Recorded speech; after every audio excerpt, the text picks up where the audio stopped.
그 며느리는 독이 든 밥을 먹었습니다. 시어머니가 직접 지은 밥을요. 그런데 죽지 않았어요. 30년이 지난 후 그 시어머니는 그날을 평생 후회하게 됩니다. 오늘 제가 들려드릴 이야기는 제가 어렸을 때 외할머니 무릎에 앉아 직접 들은 이야기입니다. 외할머니께서는 이 이야기를 하실 때마다 목소리가 낮아지셨어요. 마치 누가 들을까봐 조심하시는 것처럼요. 그만큼 이 이야기는 가볍지 않습니다. 조선 말기 경기도 어느 양반가에서 실제로 있었던 일이라고 하더군요. 때는 가을이었습니다. 벼가 황금빛으로 물들고 마당에 감이 주렁주렁 열리던 그 계절이었어요. 아침 저녁으로 찬 기운이 돌기 시작하고 장독대의 서리가 살짝 내려앉던 때였습니다. 한씨 부인은 아들의 혼례 날 아침부터 심기가 불편했습니다. 이 마을 저 마을 중매쟁이들이 데려온 규수들이 얼마나 많았겠습니까? 그 중에는 사대부 집안 딸도 있었고 지체 높은 무관 집안 규수도 있었어요. 그런데 하필이면 왜 저 가난한 집 딸을 골랐냐며 한씨 부인은 혼례 준비를 하면서도 내내 입이 꼭 다물어져 있었습니다. 마음속으로 며느리를 미워하기 시작한 것은 아마 그날 혼례식장에서 처음 얼굴을 마주한 그 순간부터였을 것입니다. 며느리 복순이는 18살이었습니다. 얼굴은 고왔어요. 아니, 솔직히 말하면 아주 고왔습니다. 피부가 맑고 눈이 그윽하고 걸음걸이가 단정했어요. 형편이 변변치 못한 집안 딸이라고는 믿기지 않을 만큼요. 그게 또 한씨 부인 마음에 들지 않았습니다. 저런 얼굴로 내 아들을 꼬셨구나. 한씨 부인은 첫날부터 복순이를 들볶았습니다. 밥이 이게 뭐냐, 설이 익었구나. 빨래를 이렇게 했으면 안 되지. 다시 해. 감히 양반과 며느리라는 게 이것밖에 못하냐. 복순이는 말없이 고개를 숙였습니다. 단 한 번도 대꾸하지 않았어요. 그렇게 하루가 가고 일주일이 가고 한 달이 갔습니다. 2달이 지나고 석 달이 지났습니다. 복순이는 매일 새벽에 일어났어요. 찬바람이 부는 날도 비가 쏟아지는 날도 몸이 아픈 날도요. 그래도 시어머니 앞에서 단 한 번도 인상을 찌푸리지 않았습니다. 그리고 그해 겨울, 한씨 부인은 결심을 합니다. 여러분, 지금 제가 말씀드린 것이 믿기십니까? 양반가의 시어머니가 며느리를 죽이려 결심한다는 게요. 하지만 잠깐 생각해 보십시오. 우리 주변에도 이런 사람이 있지 않습니까? 상대가 잘못한 것도 없는데 그냥 마음에 안 든다는 이유만으로 미워하는 사람이요. 한씨 부인도 그런 사람이었습니다. 그리고 그 미움이 결국 돌이킬 수 없는 선택으로 이어지고 말았어요. 한씨 부인이 선택한 방법은 소름 돋을 만큼 치밀했습니다. 바로 다음 챕터에서 그 방법을 말씀드리겠습니다. 한씨 부인이 선택한 것은 투구꽃 뿌리였습니다. 투구꽃 들어보신 분 계십니까? 생김새는 아름답습니다. 보랏빛 꽃이 피 투구 모양으로 피어났어. 보는 사람마다 탄성을 자아내는 꽃이에요. 그런데 그 아름다운 꽃 아래 숨겨진 뿌리는 조선시대의 가장 무서운 독약 중 하나였습니다. 뿌리를 갈아서 음식에 조금만 넣으면 배탈처럼 보이면서 서서히 죽어갑니다. 손발이 저려오고 숨이 가빠지고 결국엔 당시 의술로는 독살인지 병사인지 구분하기 어려웠어요. 한씨 부인은 그 사실을 알고 있었습니다. 어디서 알았냐고요? 젊었을 때 친정 동네에서 실제로 있었던 일을 들은 적이 있었거든요. 어느 집 며느리가 시름시름 앓다가 죽었는데 나중에 알고 보니 투구꽃 뿌리였다는 소문이요. 그 소문을 들으면서 한씨 부인은 무섭다고 생각했을 겁니다. 그런데 수십 년이 지나 그 기억이 다시 떠오른 것입니다. 한씨 부인은 산에서 그 뿌리를 직접 캐왔습니다. 이른 아침 아무도 모르게 혼자서요. 산길을 오르면서도 손이 떨렸다고 합니다. 하지만 멈추지 않았어요. 집으로 돌아와 뿌리를 씻고 햇볕에 말렸습니다. 사흘을 말렸어요. 그리고 절구에 넣고 곱게 갈았습니다. 이 집복이 없으려고 저런 며느리를 들였나 어서 없애야지. 한씨 부인 마음 속에서는 며느리를 없애는 것이 이 집안을 위한 일이라고 자신을 합리화하고 있었습니다. 사람이 나쁜 일을 할 때는 꼭 그렇습니다. 자기 자신한테 먼저 변명을 하거든요. 이건 나쁜 게 아니야. 이건 옳은 일이야. 하고요. 한씨 부인도 그랬습니다. 문제는 단 하나였어요. 아들입니다. 아들 한도령은 복순이를 진심으로 사랑했거든요. 어머니 눈에는 며느리가 못마땅하기 짝이 없었지만 아들 눈에 복순이는 세상에서 가장 귀한 사람이었어요. 복순이가 아프기라도 하면 밤새 약을 다려주고 추운 날에는 먼저 이불을 덮어주고 밥상을 받으면 반드시 복순이 먼저 들라고 했습니다. 다정한 남편이었어요. 정말로요. 그래서 한씨 부인은 아들이 있는 동안에는 절대 움직이지 않았습니다. 기회를 기다렸어요. 조용히, 오래. 그리고 드디어 그 기회가 찾아왔습니다. 아들이 과거 시험 준비로 며칠간 서울 친척집에 머물러야 하는 날이 잡혔을 때 한씨 부인은 속으로 생각했습니다. 이때다. 떠나는 날 아침 아들은 복순이 손을 꼭 잡고 말했습니다. 며칠이면 돌아올 테니 몸 잘 챙겨요. 복순이는 웃으며 고개를 끄덕였습니다. 그 모습을 뒤에서 바라보는 한씨 부인의 눈빛이 그날따라 유독 차가웠다고 합니다.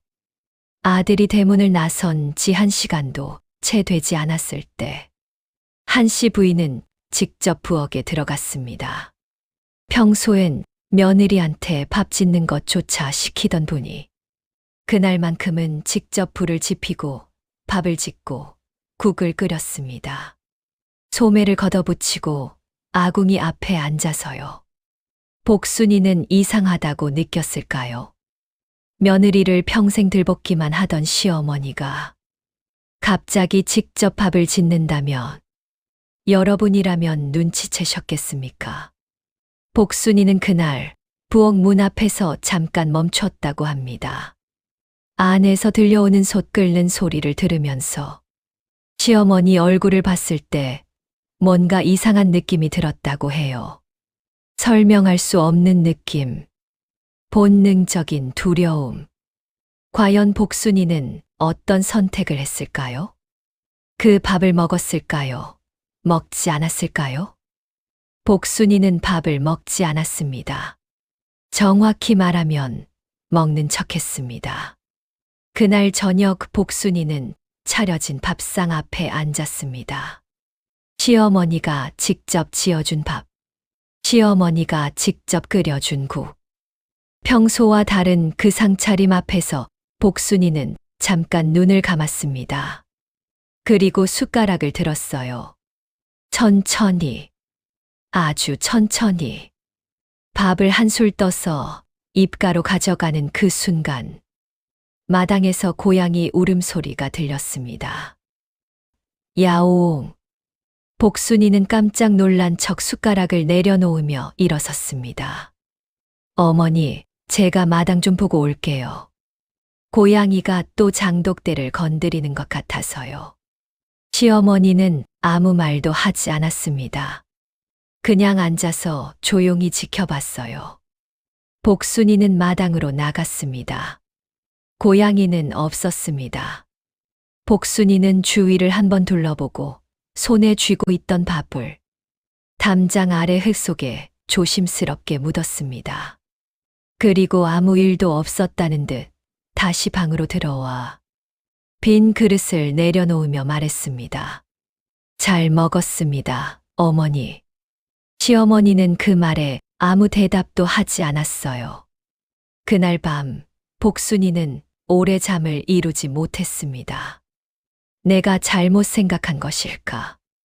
혹시 내가 너무 예민한 것일까?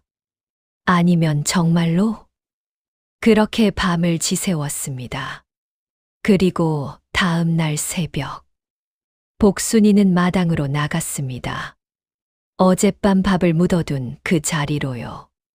발걸음이 무거웠습니다. 흙을 살짝 걷어냈을 때 그 자리에 있던 지렁이들이 모두 죽어 있었습니다. 뒤집어진 채로 꼼짝도 않고 복순이는 그 자리에서 한동안 움직이지 못했습니다. 두 무릎이 떨렸고 손이 차가워졌어요. 입술을 깨물었습니다. 소리가 나오지 않도록. 내가 먹었으면 나도 저랬겠구나. 여러분, 그 순간 복순이의 마음이 어땠을지 상상이 되십니까? 18배 시집 와서 석 달을 버텼는데 잘못한 것도 없는데 그저 가난한 집딸이라는 이유 하나만으로 억울하지 않았겠습니까? 무섭지 않았겠습니까? 하지만 복순이는 울지 않았습니다. 그냥 오래, 아주 오래 그 자리에 서 있었어요. 새벽바람이 치마폭을 흔들고 먼 데서 달구는 소리가 들려왔습니다. 그리고 복순이는 결심했습니다. 도망치지 않겠다고, 복수하지 않겠다고, 오히려 시어머니의 마음을 돌리겠다고. 여러분, 이 결심이 놀랍지 않으십니까? 죽을 뻔한 상황에서 복수를 다짐하는 게 아니라 오히려 그 사람을 이해하려 한다는 게요. 저는 이 대목에서 항상 생각합니다. 과연 나라면 그럴 수 있었을까 하고요. 복순이의 이 결심이 30년 후 어떤 결과를 만들어냈는지 지금부터 본격적으로 이야기가 시작됩니다.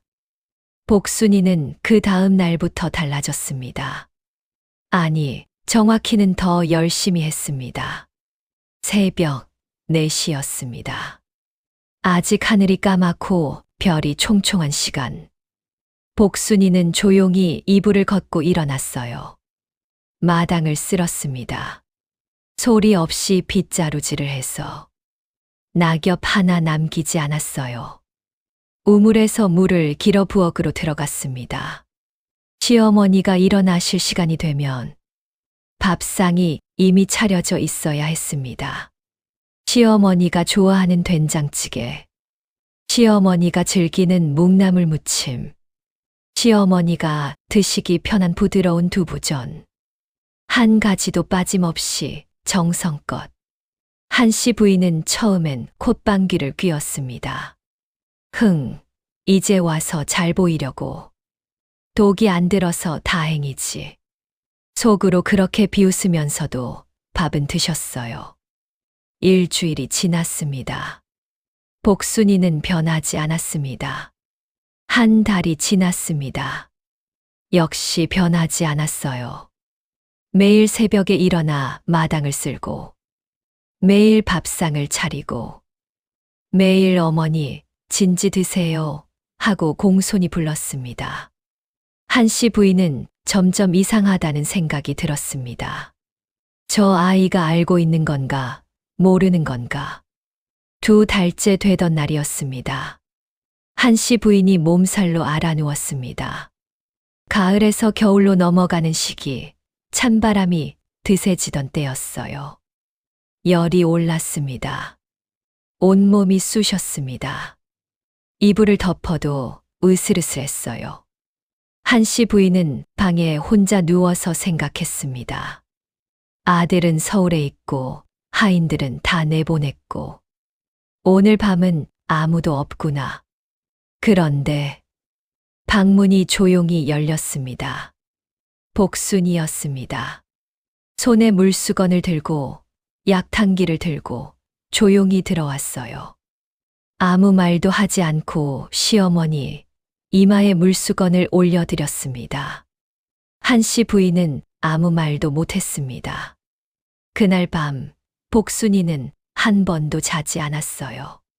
시어머니 방에 앉아서 밤새 이마에 물수건을 갈아드렸습니다. 약이 식으면 다시 데워드렸어요. 새벽이 되었을 때 한씨 부인이 눈을 떴습니다. 복순이는 그 자리에서 앉은 채로 졸고 있었습니다.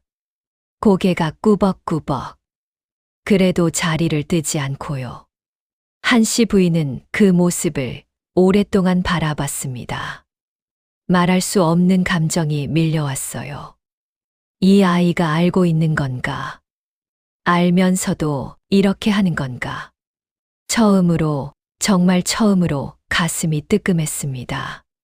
그런데 여러분, 이게 끝이 아닙니다. 복순이에게는 한 가지 비밀이 더 있었어요.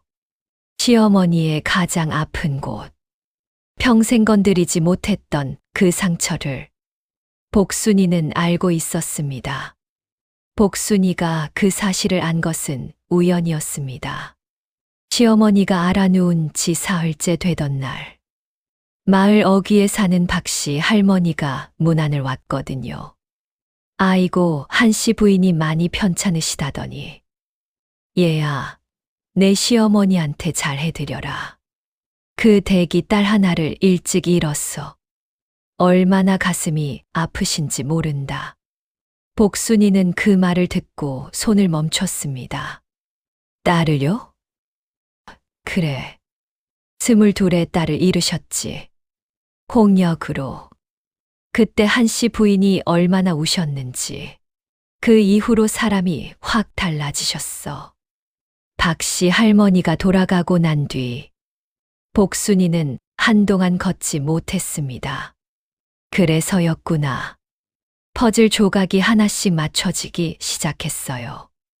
왜 시어머니가 처음부터 그렇게 적대적이었는지. 왜 아들과 며느리가 다정한 모습을 보면 더 날카로워지셨는지. 왜 밤마다 혼자 방에 계실 때 그 표정이 그렇게 공허했는지. 딸을 잃은 빈자리, 그 자리에 낯선 며느리가 들어와 아들의 사랑을 독차지하는 것이 그렇게도 견디기 어려웠던 것이었습니다. 미움이 아니었어요. 외로움이었습니다. 복순이는 그날 이후 한 가지를 더 했습니다. 시어머니 방 앞을 지나갈 때 특별한 이유 없이 작은 목소리로 불렀습니다. 어머니. 그냥 어머니라고 불렀습니다. 볼일이 있어서가 아니라, 용건이 있어서가 아니라, 그냥 지나가면서 어머니 하고 처음에 한씨 부인은 대꾸조차 하지 않았습니다. 두 번째도, 세 번째도 복순이는 개의치 않았어요. 나흘째, 닷새째, 엿새째, 10번째가 됐을 무렵 방 안에서 아주 작은 소리가 들렸습니다. 왜? 딱 한 마디였습니다. 복순이는 문 앞에서 살짝 웃으며 말했습니다. 아무것도 아니에요. 그냥 어머니 계신가 봤어요. 그리고 갔습니다. 복도에서 멀어지는 복순이의 발소리를 들으며 한씨 부인은 이불 속에서 오래 눈을 감고 있었습니다. 가슴 한편이 뜨거워졌어요. 딸이 살아있었더라면 저런 목소리로 불렀을까? 저런 눈빛으로 웃었을까? 한씨 부인은 그날 밤 혼자서 오래 울었습니다. 아무도 보지 않는 어둠 속에서 이불로 얼굴을 덮고 내가 무슨 짓을 한 거냐? 여러분, 용서는 말로 하는 게 아닌 것 같습니다. 복순이는 단 한 번도 용서해 드릴게요 라고 말하지 않았어요. 그냥 매일 조금씩 곁에 있었습니다. 그런데 그것이 한씨 부인의 마음을 움직이기 시작한 것입니다. 하지만 이야기는 여기서 끝나지 않습니다. 복순이의 인내가 무너질 뻔한 사건이 찾아오거든요. 과거 낙방. 조선시대 양반가에서 이것이 무엇을 의미하는지 아십니까? 단순한 시험 실패가 아닙니다. 가문의 수치입니다. 먹고 살 길이 막히는 것입니다. 동네 사람들의 수군거림이 시작되는 것입니다. 한도령이 서울에서 돌아오던 날 얼굴을 보는 순간 복순이는 모든 것을 알았습니다. 말하지 않아도 됐어요. 그 표정 하나로 한씨 부인은 아들 방 앞에서 오래 서 있었습니다. 문을 열 용기가 나지 않았어요. 뭐라고 말해야 할지 몰랐거든요. 위로를 해야 할지 다그쳐야 할지. 어머니이면서도 그 앞에 서면 할 말이 없었습니다. 그때 먼저 방문을 열고 들어간 사람은 복순이었습니다. 복순이는 아무 말도 하지 않았습니다. 그냥 들어가서 앉았습니다. 남편 옆에. 그리고 남편 손을 잡았습니다. 한도령은 한참을 울었습니다. 어른이 다 됐는데도 어린아이처럼요. 어깨가 들썩들썩 목이 메어서 말을 잇지 못했어요. 복순이는 그 손을 끝까지 놓지 않았습니다. 한마디도 하지 않았어요. 괜찮아요. 도 아니고. 다시 하면 되지요. 도 아니고. 그냥 손을 잡고 곁에 있었습니다. 밖에서 그 모습을 문틈으로 지켜보던 한씨 부인은 그 자리에서 오래 서 있었습니다. 저 아이가 내 아들을 지키고 있구나. 처음으로, 정말 처음으로 그런 생각이 들었습니다. 그런데 시련은 거기서 끝나지 않았습니다. 한도령이 낙방한 것이 한 번이 아니었거든요. 2번, 3번. 그러는 동안 집안 사정이 기울기 시작했습니다. 논밭을 처분해야 했고, 하인들도 하나둘 내보내야 했어요. 밥상이 점점 소박해졌습니다. 반찬 가짓수가 줄었어요. 가장 먼저 허리띠를 졸라맨 것은 복순이었습니다. 자신의 비녀를 팔았습니다. 시집 올 때 친정어머니가 쥐어주신 그 비녀를요. 은가락지도 팔았습니다. 그 돈으로 집안 빚을 갚았어요. 한씨 부인은 그 사실을 나중에야 알았습니다. 아무 말도 못했어요. 왜 자기 것을 팔았냐고 물으려다가 그냥 눈을 돌렸습니다. 자신이 죽이려 했던 그 며느리가 지금 이 집안을 2 손으로 바치고 있었으니까요. 그로부터 5년이 지났습니다. 한도령은 결국 과거를 포기했습니다. 그리고 장사를 시작했어요. 복순이가 권한 덕분에 서방님, 학문만이 길이 아닙니다. 백성이 필요로 하는 것을 파시면 됩니다. 처음엔 작은 포목전이었습니다. 하나씩, 하나씩. 장사는 잘 됐습니다. 복순이가 늘 곁에서 살림을 단단히 받쳐줬거든요. 그 사이 한씨 부인과 복순이 사이에 아무도 모르는 조용한 변화가 일어나고 있었습니다. 30년이 흘렀습니다. 그 말을 들으시면 어떤 느낌이 드십니까? 30년이라는 세월이요. 강산이 3번 바뀌는 시간입니다. 아이가 태어나서 다 자라고 또 그 아이가 아이를 낳는 시간이에요. 복순이는 이제 48살이 되었습니다. 눈가에 잔주름이 생겼어요. 머리카락에도 흰 것이 하나둘 섞이기 시작했습니다. 하지만 눈빛은 여전했어요. 그 18살 때 그 눈빛. 맑고 조용하고 흔들리지 않는. 아이들도 다 컸습니다. 손자도 생겼어요. 그리고 한씨 부인은 70을 훌쩍 넘겼습니다. 허리가 많이 굽으셨어요. 걷기도 힘드셔서 방에서 지내시는 날이 많아졌고, 음식도 많이 드시지 못하셨습니다. 그 한씨 부인을 30년 동안 한결같이 곁에서 모신 사람은 복순이었습니다. 마을 사람들이 혀를 내둘렀습니다. 어떻게 저럴 수가 있냐? 저 며느리가 보통 사람이 아니야. 누군가는 이렇게 물었습니다.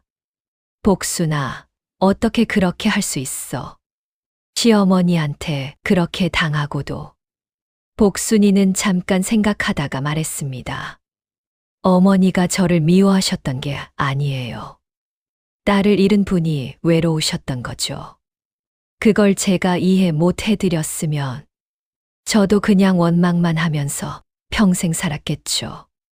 한씨 부인이 돌아가시기 며칠 전의 일입니다. 가을이었어요. 창 너머로 단풍이 보이던 그 오후. 한씨 부인이 복순이를 불렀습니다. 이리 와 앉아라. 방 안이 아주 조용했습니다. 바람 소리도 없고 새 소리도 없었어요. 한씨 부인이 천천히 복순이의 손을 잡았습니다. 힘이 없는 손으로요. 떨리는 손으로. 오래 말이 없었습니다. 그리고 내가 그때 내한테 못된 짓을 했다. 복순이는 고개를 들어 시어머니 얼굴을 봤습니다. 주름이 깊게 팬 그 얼굴. 평생을 강하게만 사셨던 분이 지금 눈물을 흘리고 있었습니다. 어머니, 무슨 말씀이세요? 알고 있었지? 잠시 침묵이 흘렀습니다. 복순이는 천천히 말했습니다. 알았습니다. 한씨 부인은 그 말에 손을 떨었습니다. 그런데도 이렇게 해줬냐? 복순이는 그 떨리는 손을 두 손으로 꼭 감싸며 말했습니다. 어머니가 제 어머니이신데요. 한씨 부인은 오래 울었습니다. 소리도 없이. 그냥 눈물이 흘렀습니다. 주름 사이로 흘러내렸어요. 여러분, 저는 이 이야기를 처음 들었을 때 한동안 말을 잃었습니다. 용서란 게 말로 하는 게 아니라 30년의 손길로 하는 것이라는 걸 이 이야기가 보여주거든요. 한씨 부인은 그해 겨울에 돌아가셨습니다. 눈이 내리던 날이었어요. 마당에 소복이 쌓인 흰 눈 위로 복순이가 나와 하늘을 올려다봤습니다. 눈물이 났습니다. 억울해서가 아니었어요. 보고 싶어서였습니다. 마을 사람들이 장례를 보러 왔을 때 모두가 하나같이 놀랐습니다. 며느리 복순이가 친딸처럼 울고 있었거든요. 어머니, 어머니. 절을 올리면서도 일어서면서도 상복 자락을 여미면서도 눈물이 멈추지 않았습니다. 그 울음이 진짜라는 걸 아무도 의심하지 않았어요. 30년이 지나는 동안 복순이는 정말로 한씨 부인을 어머니로 받아들였으니까요. 독이 든 밥을 피하던 그 18살 며느리가 어느 순간 그 시어머니를 진심으로 사랑하게 된 것입니다. 어떻게 그게 가능하냐고 물으신다면 복순이는 이렇게 말했다고 합니다. 미워하는 마음을 품고 살면 결국 제가 제일 힘들거든요. 어머니를 이해하기로 마음먹는 순간 저도 편해졌어요. 그 집안은 이후에도 대대로 번창했다고 합니다. 아들도 잘 됐고 손자도 잘 됐고 집안에 우환이 없었어요. 마을 사람들은 모두 말했습니다. 복순이 덕이지. 복순이 같은 며느리가 있으니 그 집이 복을 받지. 여러분, 저는 오늘 이 이야기를 마치면서 한 가지 여쭤보고 싶습니다. 만약 여러분이 복순이었다면 어떻게 하셨겠습니까? 독이 든 밥을 준 사람에게 30년을 섬겼을 수 있으셨겠습니까? 어쩌면 우리 주변에도 이런 관계가 있을지 모릅니다. 나를 상처 줬지만 사실은 외로운 사람. 나를 미워했지만 사실은 아픈 사람. 복순이는 그 마음을 먼저 본 사람이었습니다. 용서는 약함이 아닙니다. 용서는 가장 강한 사람만 할 수 있는 것입니다. 그리고 용서는 한순간에 이루어지는 게 아니에요. 매일 아침 새벽에 일어나 밥을 짓고 이마에 물수건을 올리고 어머니 하고 부르는 그 작은 행동들이 30년 동안 쌓여서 만들어지는 것입니다. 오늘 이 이야기가 여러분의 마음에 작은 울림이 되었으면 좋겠습니다. 이 야담은 제가 어렸을 때 외할머니께 들은 이야기를 재구성한 것입니다. 이처럼 우리 선조들의 삶 속에는 깊은 지혜와 감동이 담겨 있습니다. 다음 이야기에서는 또 다른 조선시대에 숨겨진 이야기를 들려드리겠습니다. 구독과 좋아요, 그리고 알림 설정 부탁드립니다. 여러분 덕분에 이 이야기를 전할 수 있었습니다. 다음 시간에 뵙겠습니다. 다음 영상 예고. 평생 종처럼 부려먹던 그 집 기대해 주세요.